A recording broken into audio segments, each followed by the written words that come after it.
नमस्कार दोस्तों। आप देख रहे हो ओडी रिएक्शन चैनल में सिद्धार्थ आपके लिए लेके आया हूँ बहुत अच्छा रिएक्शन वीडियो जो कि पूरी जगन्नाथ मंदिर के ऊपर है। वो क्या रहस्य है जो कि आज विज्ञान भी हैरान है। विज्ञान को भी पता नहीं है कि वो मंदिर के अंदर क्या हो रहा है या कि क्या नहीं हो रहा है। वो विज्ञान भी परेशान है। चलिए देखते हैं वो वीडियो। 3, 2, 1 and start.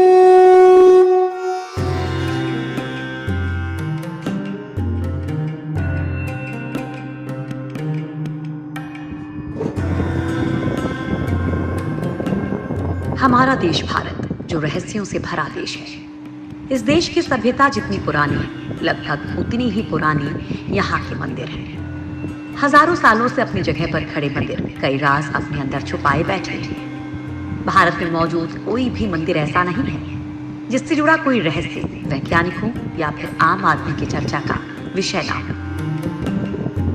दोस्तों, आज हम आप लोगों को एक ऐसे ही मंदिर के रहस्य के बारे में बताने वाले हैं जिसके बारे में जानकर आप लोग चौंक जाएंगे।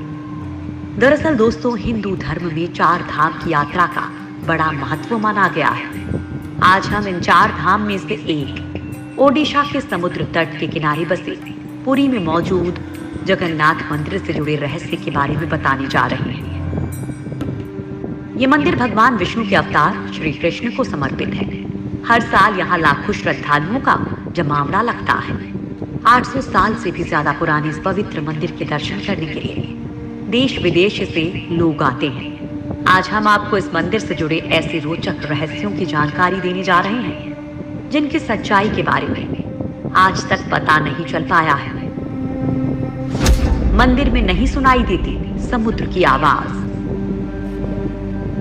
दोस्तों, कहने को तो ये मंदिर समुद्र के किनारे पर बसा है, लेकिन मंदिर के अंदर समुद्र की लहरों की आवाज किसी को भी सुनाई नहीं देती है, जबकि समुद्र पास में ही है। लेकिन आप जैसे ही मंदिर से एक कदम बाहर निकलेंगे, वैसे ही समुद्र के लहरों की आवाज आपको सुनाई देने लगती है। वाकई ये किसी आश्चर्य से कम नहीं है। दोस्तों, इस पवित्र मंदिर की हर जगह किसी ना किसी रहस्य से जुड़ी हुई है। मंदिर में कभी नहीं होती प्रसाद की कमी। मंदिर में प्रतिदिन चाहे कितने ही श्रद्धालु दर्शन के लिए आए, मगर प्रसाद की मात्रा कभी घटती नहीं। हर समय पूरे साल के लिए भंडार भरा रहता है। ऐसी मान्यता है कि भगवान जगन्नाथ के प्रताप से यहाँ हजारों लोगों से लेकर लाख लोगों तक को प्रतिदिन भरपेट भोजन खिलाया जा सकता है, चाहे श्रद्धालुओं की संख्या में कितनी भी बढ़ोतरी क्यों ना हो जाए। मंदिर के अंदर पकाया जाने वाला प्रसाद कभी कम नहीं होता है। दोस्तों, इसके पीछे भी एक रहस्य है। दरअसल इस मंदिर की रसोई भी सबको हैरान कर देती है। दरअसल यहाँ भक्तों के लिए प्रसाद पकाने के लिए 7 बर्तन एक दूसरे के ऊपर रखे जाते हैं। लेकिन हैरानी की बात यह है कि सबसे ऊपर रखे बर्तन में प्रसाद सबसे पहले पकता है, फिर नीचे की तरफ एक के बाद एक बर्तन।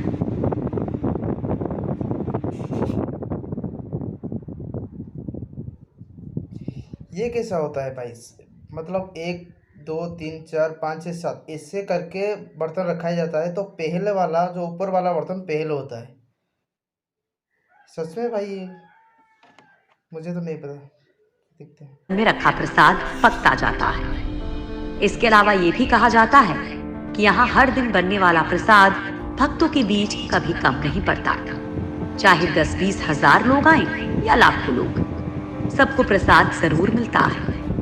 यहाँ की विशाल रसोई में भगवान जगन्नाथ को चढ़ने वाले महाप्रसाद को बनाने के लिए 500 रसोइये लगे रहते हैं, जिनके लिए अलग से 300 सहयोगी काम करते हैं। यानी कि करीब 800 लोग मिलकर महाप्रसाद तैयार करते हैं। दोस्तों, कहा जाता है कि मंदिर का प्रसाद तभी खत्म होता है जब मंदिर के दरवाजे बंद कर दिए जाते हैं। भगवान जगन्नाथ के मंदिर में आज भी कई ऐसे चमत्कार होते हैं जिनका जवाब विज्ञान के पास भी नहीं है। पुराणों के अनुसार जगन्नाथ मंदिर को धरती का बैकुंठ माना गया है, क्योंकि भगवान श्री कृष्ण आज भी यहाँ मौजूद माने जाते हैं।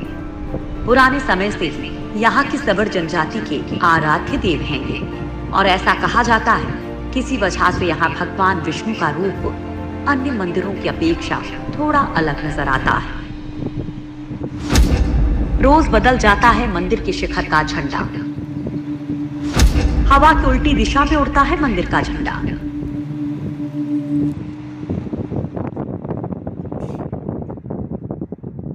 भाई ये बता रहा है कि हवा की उल्टी, मतलब यहाँ से तो हवा आ रही है तो उस तरफ ले रहा है ये झंडा, ये कैसा होता है भाई?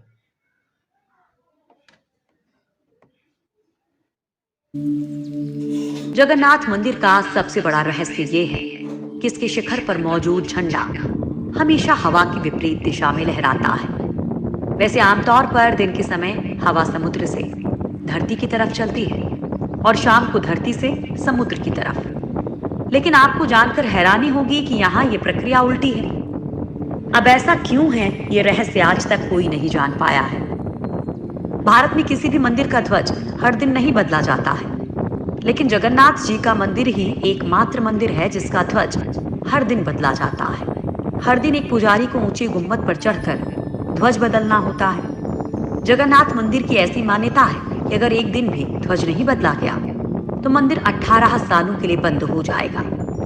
जगन्नाथ मंदिर के शिखर पर एक सुदर्शन चक्र लगा है, जिसके बारे में कहा जाता है कि उसे किसी भी दिशा में खड़े होकर देखें, पर ऐसा लगता है कि चक्र का मुंह आपकी ही तरफ है। इसी तरह एक और रहस्य ये है कि मंदिर के शिखर की छाया हमेशा अदृश्य ही रहती है। उसे जमीन पर कभी कोई नहीं देख पाता। क्या मतलब मंदिर का साया नहीं होता? ये कैसे बात है भाई?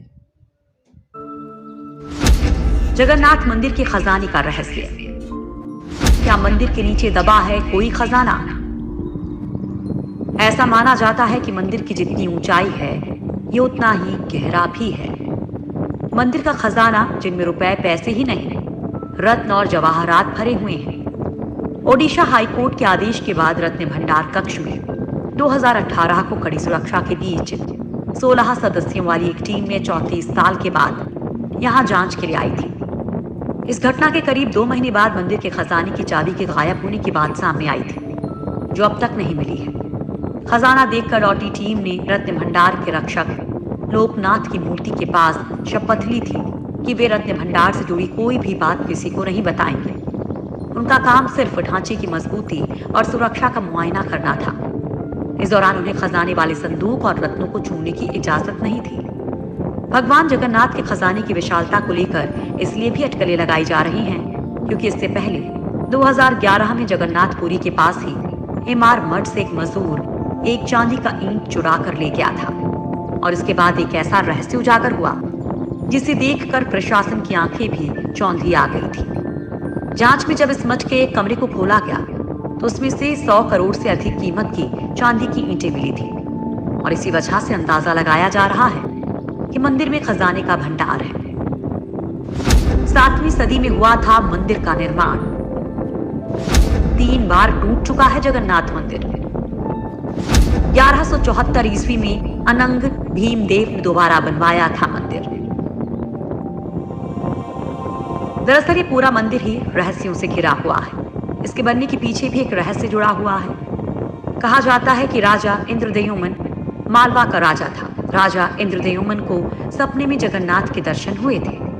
सपने में ही भगवान विष्णु ने उनसे कहा था कि नीलांचल पर्वत की एक गुफा में मेरी एक मूर्ति है, उसे नील माधव कहते हैं। तुम एक मंदिर बनवाकर उसमें मेरी ये मूर्ति स्थापित करवा दो। राजा ने अपने सेवकों को नीलांचल पर्वत की खोज में भेजा, लेकिन नील माधव की पूजा सबर कबीले के लोग करते थे। राजा के सेवक ने वहां से मूर्ति चुरा ली थी और राजा को ला कर दे दी थी। लेकिन मूर्ति की चोरी होने से भगवान नील माधव बहुत दुखी थे, इसलिए वो वापस उसी गुफा में चले गए। लेकिन राजा से वादा करके गए कि वो एक दिन उनके पास जरूर लौटेंगे, बशर्ते कि वो एक दिन उनके लिए विशाल मंदिर बनवा दे। राजा ने मंदिर बनवा दिया और भगवान विष्णु से मंदिर में विराजमान होने के लिए कहा। तब भगवान ने कहा कि तुम मेरी मूर्ति बनाने के लिए समुद्र में तैर रहा पेड़ का बड़ा टुकड़ा उठाकर लाओ, जो द्वारिका से समुद्र में तैरकर पुरी आ रहा है। राजा के सेवकों ने उस पेड़ के टुकड़े को तो ढूंढ लिया, लेकिन सब लोग मिलकर भी उस पेड़ को नहीं उठा पाए। तब राजा को समझ आ गया कि नील माधव के अन्य भक्त सबर कबीले के मुखिया विश्वर वसु की ही सहायता लेनी पड़ेगी। सब उस वक्त हैरान रह गए जब विश्व वसु भारी भरकम लकड़ी को उठाकर मंदिर तक ले आए। अब बारी थी लकड़ी से भगवान की मूर्ति गढ़ने की। राजा के कारीगरों ने लाखों कोशिश कर ली, लेकिन कोई भी लकड़ी में एक छेनी तक नहीं लगा सका। तब तीनों लोग के कुशल कारीगर भगवान विश्वकर्मा एक बूढ़े व्यक्ति का रूप धारण करके आए।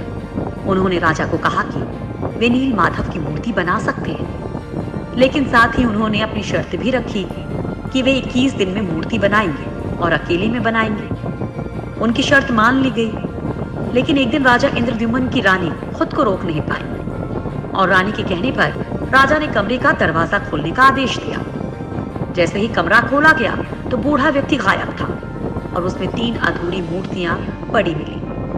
भगवान नील माधव और उनके भाई के छोटे छोटे हाथ बने थे, लेकिन उनकी टांगें नहीं, जबकि सुभद्रा के हाथ पांव बनाए ही नहीं गए थे। राजा ने इसे भगवान की इच्छा मानकर इन्हीं अधूरी मूर्तियों को स्थापित कर दिया। तब से लेकर आज तक तीनों भाई बहन इसी रूप में मंदिर में विराजमान हैं।